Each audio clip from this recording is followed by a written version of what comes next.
My family kicked me out after my accident. They regretted it when the truth emerged. My name is Madison Cole and I'm 28 years old. What I'm about to tell you is the story of how my life fell apart and how I put it back together, piece by painful piece. It's the story of how the people who were supposed to love me most showed me that their love had conditions. Before I tell you how everything flipped, like and subscribe, and drop a comment to let me know where you are watching from. Madison, we just can't do this anymore. The words hung in the air of my childhood living room, thick and suffocating. My mother stood by the fireplace, her arms crossed tight against her chest, refusing to meet my eyes. She was looking at a painting on the wall, a cheap landscape of a field of sunflowers that I had bought for her years ago. It was a gesture to brighten the place up after Dad had lost his job, and a gray gloom had settled over the house. Now her focus on it felt like a final, quiet insult. She was looking at my gift while taking away my home. My brother Dylan was the one doing the heavy lifting, both literally and figuratively. He moved with an impatient energy, grabbing my clothes from the guest room closet and stuffing them into black garbage bags. He didn't bother folding anything. A cashmere sweater I'd saved for months to buy went in, then a pair of jeans, then the t-shirts I slept in. Each rustle of the plastic was like a final heartbeat of the life I used to have. The bags piled up near the front door, a monument to my new status as disposable. 3 weeks earlier, my world had been completely different. I was on a climbing wall at an outdoor festival, the sun warm on my back, the familiar chalk on my hands. I was an instructor, and I was good at it. I loved the feeling of finding a hold, of pulling myself higher, of seeing the world from a new perspective. But a piece of equipment failed. A carabiner clip, they told me later, had a manufacturing defect. One moment I was suspended 20 feet in the air, and the next, I was on the ground, a blinding, white-hot pain shooting through my back. The diagnosis was a fractured spine. The prognosis was cautiously optimistic. "You will walk again," the doctor had said, his voice kind but firm. "But it will take time and a lot of hard work. Rehabilitation will be your full-time job for a while." For a while. To my family, a while had already become too long. I had become an inconvenience, an obstacle, a burden. From my wheelchair, I watched them erase me from the home I had fought to keep for them. Just 3 years ago, this very house was on the verge of foreclosure. I remembered the day the notice came, the panic in my dad's eyes, the way my mom cried silently at the kitchen table. I had just received my first significant bonus from my job. Without a second thought, I had walked into the bank and paid off the arrears. I'd handed my parents the receipt, and they'd hugged me so tight I could barely breathe. "You saved us, Maddie," my dad had whispered, his voice thick with emotion. "You're our rock." Now their rock was sitting in a wheelchair, unable to even get herself a glass of water without help, and their gratitude had evaporated. It had been replaced by a quiet, simmering resentment that had grown louder with each passing day. It was in the heavy sighs from my mother when I needed help getting to the bathroom. It was in the way Dylan would roll his eyes when I asked him to grab something I'd dropped. It was in my father's stony silence, the way he'd retreat to his garage workshop for hours, unable to look at the daughter who now represented weakness. They called it a difficult decision. I'm sure they even believed it themselves. They probably sat at the kitchen table, the one I'd refinished for them as a birthday gift, and talked in hushed, pained tones about how this was for the best. "It's too hard on all of us," I could imagine my mother saying. "We're not equipped for this," my father would add. They would have convinced themselves they were doing a pragmatic, necessary thing. But as I sat there, the hum of the electric wheelchair motor the only sound I was making, I knew what to call it. It was a betrayal. It was the coldest, cruelest thing I had ever experienced. They were looking at my broken body and seeing only their own discomfort. They weren't just asking me to leave their house. They were asking me to take my brokenness somewhere else, so they wouldn't have to look at it anymore. The garbage bags were full. Dylan tied the last one with a sharp tug. "That's everything, I think," he said. Not to me, but to Mom. He dusted his hands off on his jeans, a gesture of finality. It was done. I was packed up like trash, ready to be taken out. I stared at the front door, the very door I had run through countless times as a child, the door I had walked through with a check that saved their future. I realized, with a clarity that was as sharp and painful as the initial injury, that I was no longer a part of this family. I was just a problem they had finally decided to solve. Before the accident, I wasn't just a part of the family. I was its engine. I was the one who made things work, the one who smoothed over the rough patches, the one they called when things went wrong. I didn't mind it. I loved them, and I thought their reliance on me was a form of love in return. I thought it meant I was valued, that I was essential. I was so wrong. I remembered the evening Dad lost his job at the factory. He came home looking smaller, his shoulders slumped, the color drained from his face. He sat at the dinner table and just stared at his hands, unable to speak. Mom was frantic, immediately spiraling into worst-case scenarios about losing the house and having to move. Dylan, who was in his first year of college, just looked worried, probably thinking about his own future. I was the one who sat down next to Dad, put my arm around him and said, "It's going to be okay. We're a team. We'll figure it out." And we did. Or rather, I did. I took on extra shifts, started a side gig doing freelance outdoor safety consulting, and cut back on all my own expenses. When the property tax bill arrived a few months later, there was no money to pay it. The panic returned to the house, a familiar, unwelcome guest. I didn't let it stay long. I took the last of my personal savings, the money I had been carefully setting aside for a down payment on a small condo of my own, and paid the bill. I didn't tell them what it cost me. I just told them it was handled. My mother had hugged me, relief washing over her face. "What would we do without you, Maddie?" she'd said. It was a question I was now asking myself. It wasn't just the big things. It was the constant everyday support. Mom had always dreamed of starting her own small catering business, making her signature pies and cakes for local events. It was a beautiful dream, but she had no idea where to start. So I became her business partner. I spent my weekends building her a website, designing menus, and setting up her social media pages. I invested $1,000 of my own money for professional-grade baking equipment. When she got her first big order for a town wedding, she was overwhelmed. I took a week off work to help her prep, bake, and deliver everything. I was her unpaid employee, her business manager, and her biggest cheerleader. Then there was Dylan. My younger brother had his heart set on a private university with a great engineering program. It was expensive, far more than my parents could afford, even before Dad lost his job. Dylan was smart and deserved the chance. So I made another sacrifice. I sat him down and told him I would cover the shortfall for his tuition. "Just focus on your studies," I told him. "I've got this." For 4 years, a significant portion of my salary went directly to his college. He'd call me, excited about his projects and his grades, and I'd feel a swell of pride. I was investing in his future. I thought I was investing in our family. But now, in the aftermath of my accident, all of that history seemed to have been erased.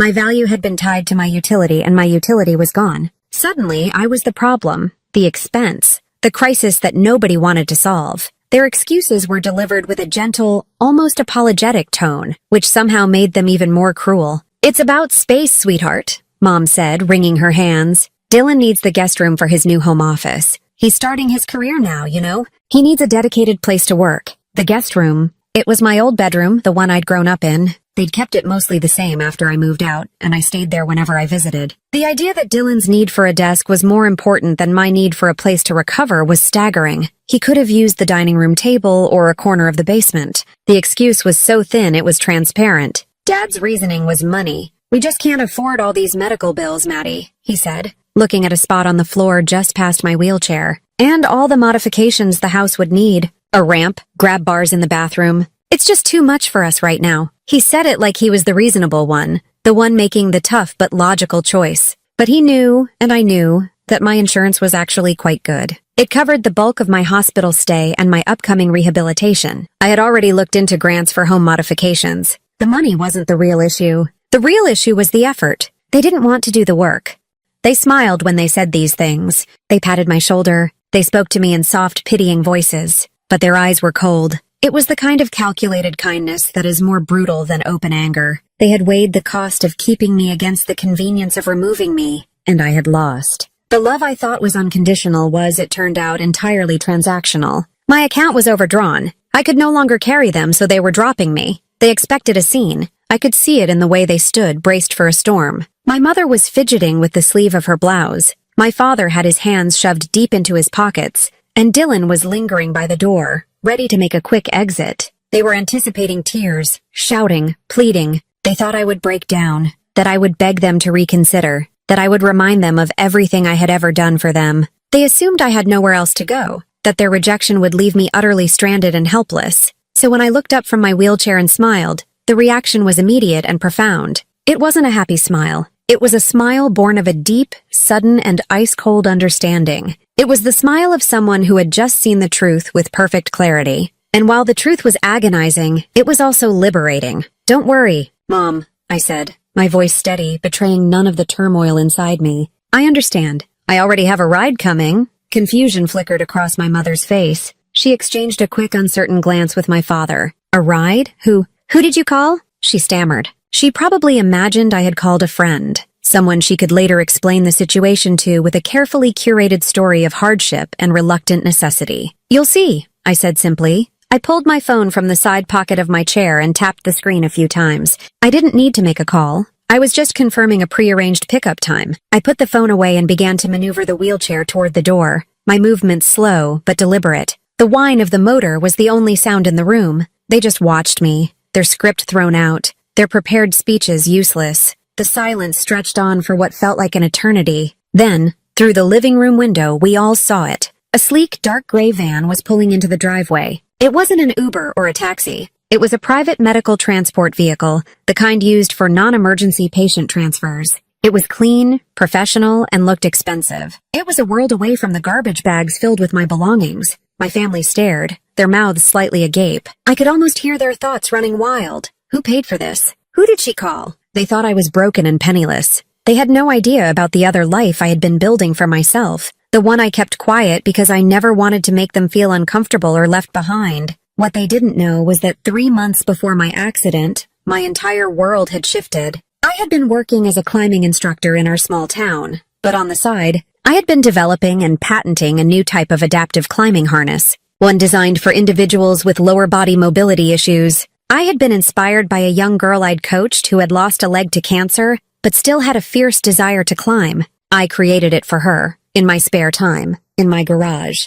A video of the prototype in action went viral within the small but passionate adaptive sports community online, and it caught the attention of North Star Expeditions. They weren't just a big name in outdoor adventure, they were the biggest. They flew me out to their headquarters in Colorado for a meeting. They didn't just want to buy my patent, they wanted to hire me to lead a new, fully funded division for adaptive outdoor programs. We signed the contract 2 months before my fall. It came with a substantial signing bonus, a salary that was more than my father had ever made in a year, and a comprehensive benefits package that included the best health insurance money could buy. I hadn't told my family yet. I was waiting for the right moment, for a special occasion. I had this fantasy of taking them all out to a fancy dinner and announcing that all of our financial worries were over, for good. I wanted to see the pride in their eyes. That pride, I now realized, would never have been for me. It would have been for what I could do for them. The driver of the van, a kind-faced man in a crisp uniform, came to the door and nodded at me respectfully. "Ms. Cole, we're ready for you," I nodded back. "Thank you." I turned my chair to face my family one last time. Their faces were a mixture of shock and dawning suspicion. The power dynamic in the room had been completely upended. They had planned on pitying me from a position of strength as they sent me away. Instead, they just looked small and confused. They had thrown me away thinking I was worthless, but they had no idea what I was really worth. And as the driver helped me and my garbage bags into the cool, quiet interior of the van, I knew one thing for sure. They were about to find out. The van door slid shut, closing out the image of my family standing dumbfounded on the porch. The silence inside was a balm. As we pulled away from the curb, I didn't look back. There was nothing left for me there. The destination wasn't a friend's couch or a cheap motel. It was a new beginning I had secretly been building for myself. My new apartment was on the 15th floor of a modern building in the city, an hour away from the small town where I'd grown up, but it felt like a different universe. The signing bonus from North Star had been more than enough to secure it. The main living area had floor-to-ceiling windows that overlooked the sprawling city skyline. At night, the lights twinkled like a galaxy laid out just for me. It was beautiful, but more importantly, it was mine. The apartment was fully accessible. The developer had designed a few units with universal design principles in mind, and I had been lucky enough to get one. The doorways were wide, the kitchen counters were at a lower height, and the bathroom had a spacious roll-in shower with perfectly placed grab bars. It was a sanctuary, custom-made for my new reality. There were no obstacles here, no narrow hallways to remind me of my limitations. It was a space designed for independence, not dependence. The quiet was the most profound change. In my parents' house, the silence had been heavy and loud, filled with unspoken resentments and weary sighs. Here, the quiet was peaceful. It was a blank canvas. For the first few days, I did nothing but sit by the window, watching the city breathe, and letting myself feel the full weight of what had happened. I let myself grieve for the family I thought I had, and I let myself feel the anger. And then I let it go. It was time to get to work. My days quickly fell into a new, disciplined rhythm. The mornings were for my body. A physical therapist came to the apartment 3 times a week for grueling sessions that left my muscles screaming and my body trembling with exhaustion. On the other days, I did the exercises myself, pushing through the pain with a relentless focus. Every small victory, being able to lift my leg an inch higher, holding myself up at the parallel bars for 10 seconds longer, was a step away from the helpless person my family saw me as. The afternoons were for my mind. My work with North Star Expeditions had already begun. I took remote meetings from a desk overlooking the city, my laptop open, my mind engaged. I was a leader, a strategist. I collaborated with engineers to refine my harness design, interviewed potential team members, and began mapping out the curriculum for our first adaptive climbing clinics. In those meetings, I wasn't a burden. I was Ms. Cole, the head of the Adaptive Programs Division. My wheelchair was incidental. My ideas were what mattered. The evenings were for my soul. This was when I did my real work, sketching out the vision for the initiative that was rapidly becoming my life's purpose. It was bigger than just climbing. I imagined kayaking programs for veterans with PTSD, hiking trips for kids with autism, and leadership retreats for people who, like me, were recovering from life-altering injuries. I wasn't just building a corporate program, I was building a community. I was creating a space where people wouldn't be defined by their disabilities, but by their courage. The irony was a constant companion. My family imagined me holed up somewhere, miserable and alone, barely surviving. I saw a text exchange on a family group chat that someone had forgotten to remove me from. My aunt asked how I was, and my mother replied, "It's a struggle. We're all praying for her." They were painting a picture of me as a tragic figure, likely to justify their own actions. If I was a hopeless case, then their decision to abandon me was less cruel and more of a sad necessity. They had no idea. They couldn't imagine me in this beautiful apartment, leading a national team and channeling my pain into a project that was going to change thousands of lives. They thought they had left me with nothing, but they had given me the most powerful gift of all, the freedom to reinvent myself, far away from the shadow of their expectations and their conditional love. I was not just surviving, I was on the verge of thriving, and I was about to show everyone, including them, what rising from the ashes really looked like.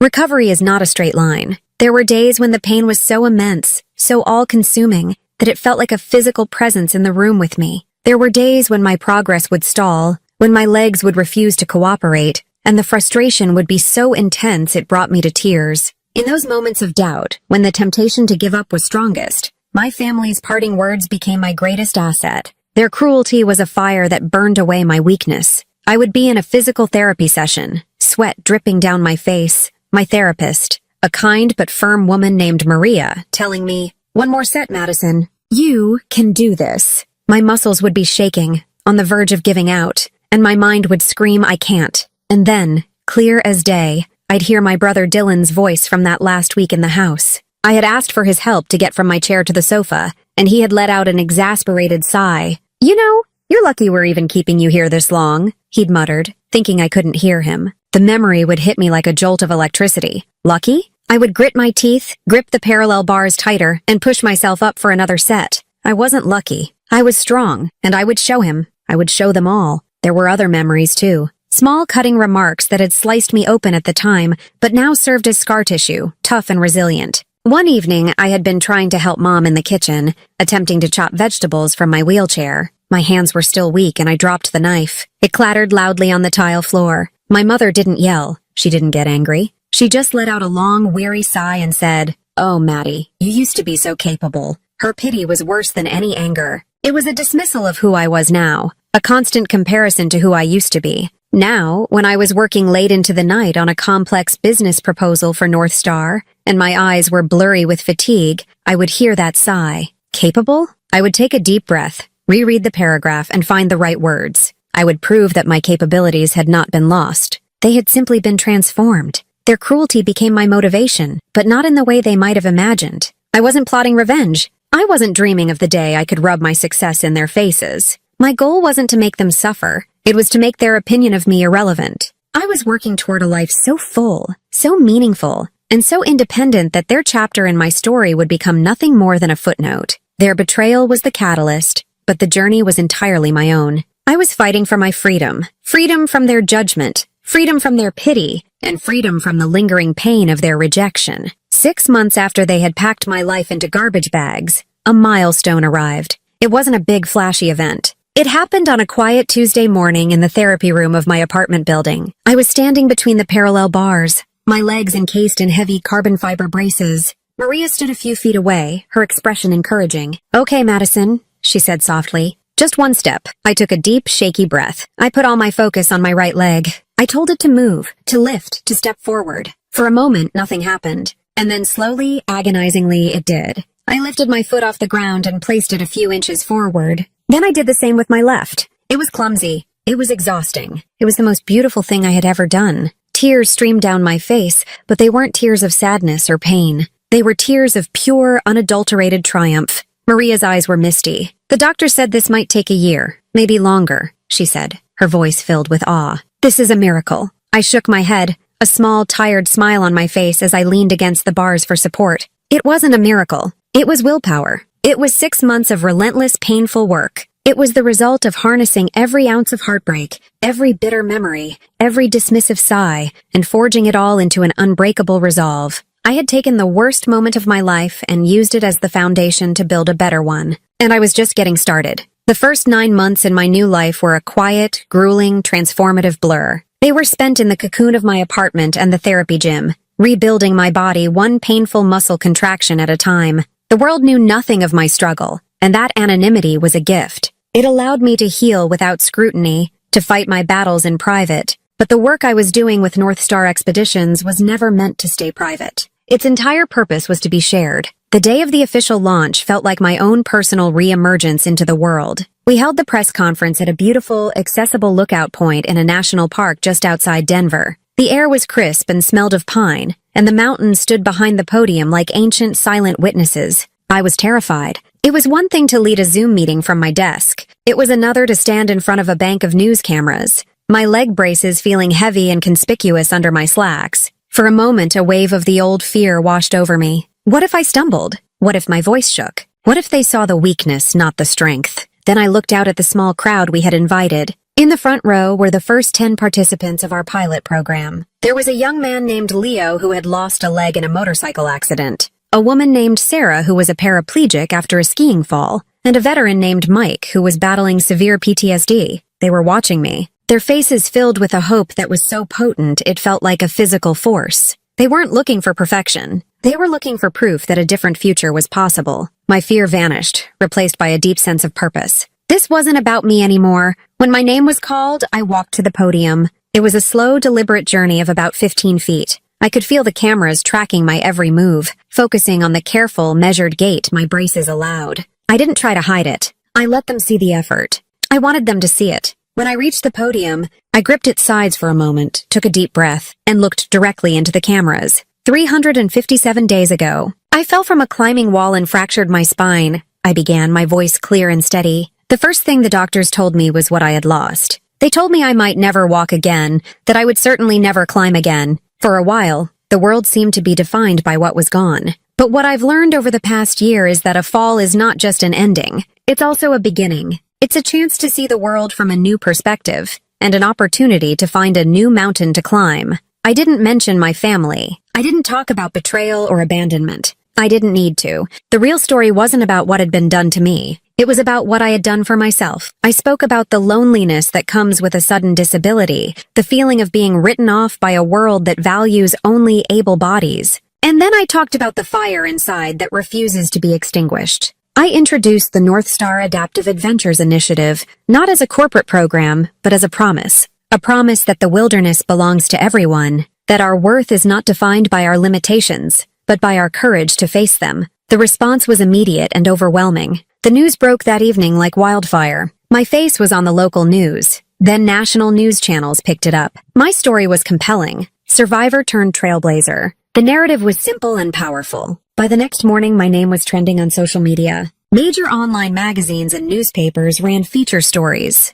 "The woman who fell and taught the world to rise," one headline read. The article that went most viral was accompanied by a series of photos from our pilot program. There was a shot of me at the base of a cliff, helping Sarah secure her harness, both of us smiling, our heads tilted back to look up at the rock face. There was another of me hiking on a trail with Leo, both of us using specialized trekking poles, the mountain landscape sprawling behind us. In every picture, I wasn't a victim. I was a leader, strong and capable, surrounded by a community of people who understood. My phone, which had been silent for so long, began to buzz and chime relentlessly. Emails from strangers poured in, sharing their own stories of injury and recovery. Sponsorship offers from other companies started appearing in my inbox. TV networks called, wanting to book me for morning shows. It was surreal. My whole life I had been the quiet, reliable support system in the background. Now I was in the spotlight. And I knew, with a sinking certainty, that it was only a matter of time before the light reached the little house in the small town I had left behind.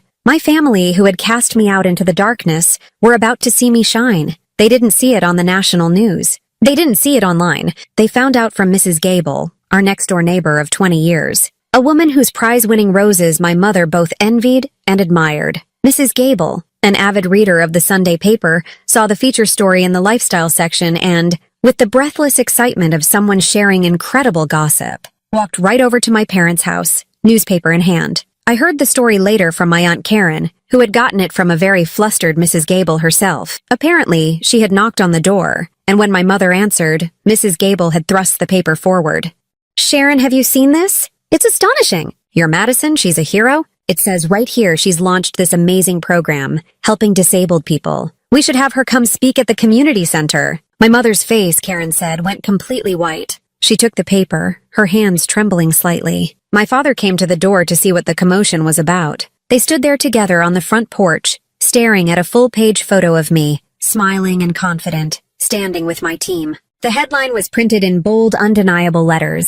There was no room for misinterpretation. Their carefully constructed narrative evaporated in that instant. For the last year, they had been telling a very different story to their friends and neighbors. It was a tale of tragedy. Their poor daughter, Maddie, had suffered a terrible accident. They were doing their best to support her, they'd say with heavy sighs, but her needs were so extensive. They'd had to find a special care facility for her, a place where she could get the round-the-clock help they simply weren't equipped to provide. They painted themselves as heartbroken, burdened parents making a terrible but necessary choice. It garnered them a lot of sympathy. Now that sympathy curdled into suspicion. The woman in the newspaper was not in a sad, sterile care facility. She was a CEO, a trailblazer, a national inspiration. And she lived in Denver, not some far-off specialized home. The lies they had told to protect their reputation were now the very things that would destroy it. The panic began almost immediately. The first voicemail came from my mother that afternoon. Her voice was thin and trembling, laced with a desperate, manufactured warmth that I hadn't heard in over a year. "Maddie, sweetheart, it's Mom. We just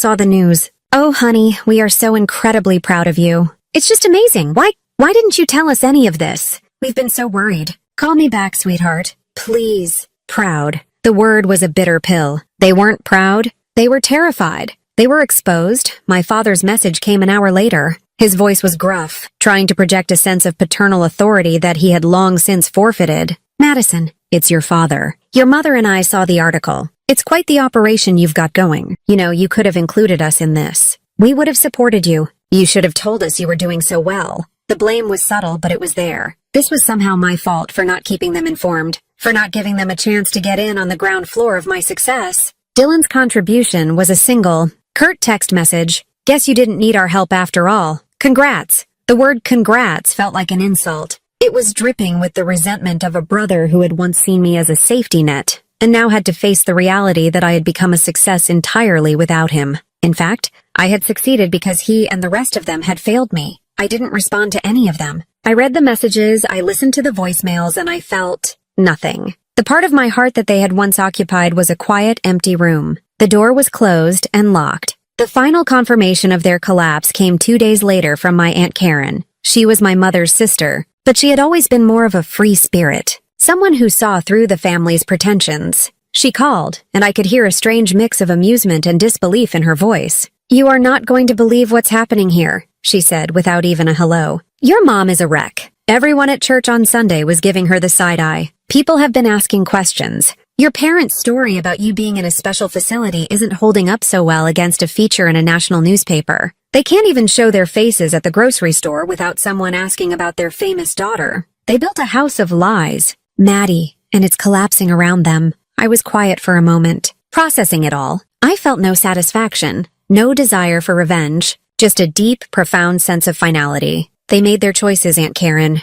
I said, my voice calm, "and I made mine." A week after the story broke, they showed up. I had just come home from a long day of meetings, feeling that familiar mix of exhaustion and satisfaction. My concierge called up from the lobby. "Miss Cole, there is a family here to see you. A Mr. and Mrs. Cole and a Dylan Cole. They say it's urgent." My heart didn't race. My hands didn't shake. A year ago, their sudden appearance would have sent me into a panic. Now I just felt a quiet sense of resolve. This was inevitable. "Send them up," I said, and hung up the phone. I didn't rush to tidy up the apartment or change my clothes. I waited by the door, and when the knock came, I opened it myself. They stood there in the hallway, looking utterly out of place. My father was wearing a stiff-looking polo shirt, his face pale and tense. Dylan was staring at his shoes, his posture radiating a sullen resentment. My mother was in the front, clutching a brightly colored gift bag to her chest like a shield. Her eyes were red-rimmed, and she had managed to produce a few tears. "Madison," she said, her voice a soft, pleading whisper. I didn't invite them in right away. I just stood there, letting them take in the scene. I was standing on my own, my leg braces visible. Behind me was my apartment, bright, clean, and filled with light, a space that was entirely mine. The power dynamic was clear before a single word was spoken. They were petitioners at the gate. Finally, I stepped back and gestured them inside. They walked in tentatively, their eyes darting around, taking in the floor-to-ceiling windows and the stunning view of the city. They looked like tourists in a foreign country. They had imagined me in a place of squalor and desperation. This reality was clearly a shock to their system. My mother finally broke the awkward silence. "Oh, Maddie, this place is beautiful," she said, her voice trembling. She held out the gift bag. "We brought you something." I didn't take it. I just looked at her. "Why are you here?" I asked. My tone wasn't angry or accusatory. It was a simple, direct question. The tears in her eyes began to fall in earnest. "Please, Madison," she said, her voice cracking. "We made a mistake. A terrible, terrible mistake. We want to make things right." I walked slowly over to the vast window, the city lights beginning to sparkle as dusk settled.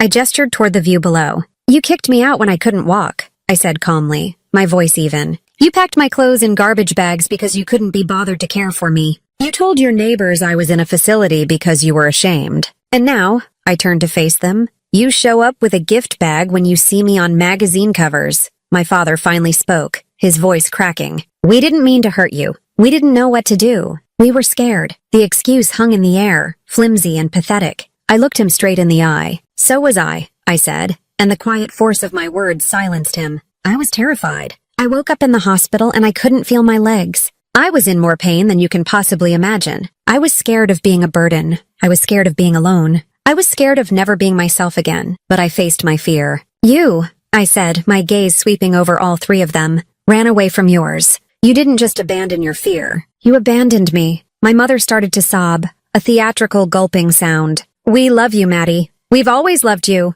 "Love?" I asked, and the single word was enough to cut through her performance. Love doesn't put conditions on caring for someone. Love doesn't call a daughter a burden. Love doesn't throw someone away when they are at their most vulnerable. I walked over to my desk and picked up a brochure for the North Star Initiative. It was glossy and professional, with a picture of me on the cover, smiling on a mountaintop. I walked back and handed it to my mother. She took it with a shaking hand. Dylan and my father leaned in to look. "If you really want to help," I said, my voice leaving no room for negotiation, "you can make a donation. The information is on the back." I paused, letting my final words land with the weight they deserved. "We've just started a new fund. It's for families who need support after a loved one suffers a debilitating injury, so they don't have to feel like they have no other choice but to abandon them." The color drained from their faces as they understood the implication. I hadn't just rejected their apology. I had reclassified them. They were no longer my family seeking reconciliation. They were just strangers, being asked for a charitable donation to a cause that highlighted their greatest failure. There was nothing more to say. Their shame was a palpable thing in the room. Silently, they turned and walked out of my apartment, leaving the gift bag behind on the floor. I didn't bother to see what was inside. I just closed the door behind them. The confrontation in my apartment was not an ending. It was the beginning of their public unraveling. They had hoped to contain the damage, to win me over with a tearful apology and a cheap gift bag, and then perhaps convince me to release a public statement about our happy reconciliation. When I closed the door on them, I also closed the door on that possibility. The consequences that followed were not of my making. They were the echoes of their own choices, coming back to them with relentless precision.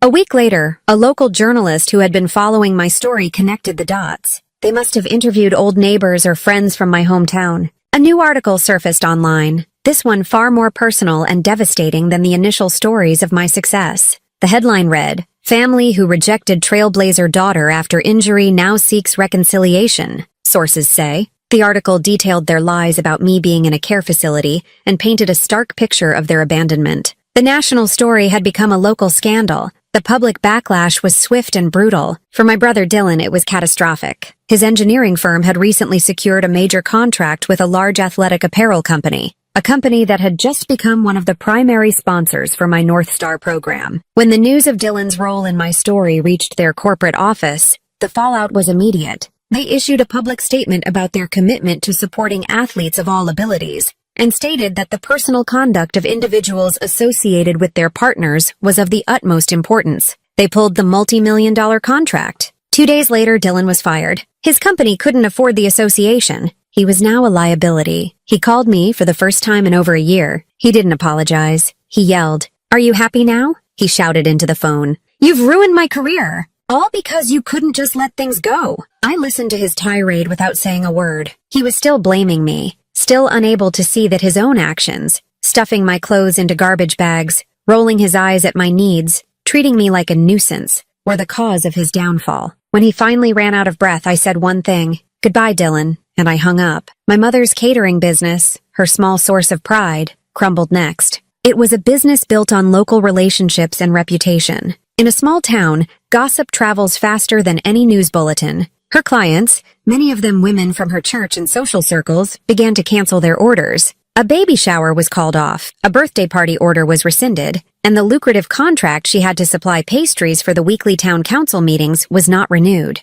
No one said why directly. They offered polite, flimsy excuses. But the message was clear. How could the woman who abandoned her own daughter be trusted to cater their most cherished family events? The weight of the town's silent judgment was too much. Within 2 months, her business was gone. They began to bombard me with messages, desperate, rambling emails from my father, pleading texts from my mother. They begged for my forgiveness. They begged me to make a statement, to tell the world it was all a misunderstanding. They wanted me to fix it for them. They still saw me as the solution to their problems, but I wasn't angry anymore. The fiery rage that had fueled my early recovery had cooled into a calm, settled peace. Reading their frantic messages, I felt a strange sense of detachment. Their regret was a palpable thing, a storm of their own making, and I was watching it from a safe distance. Their suffering gave me no pleasure, but it also caused me no pain. It was simply the natural consequence of their actions, the price of their shame. It was the hard, painful lesson that my words could never have taught them.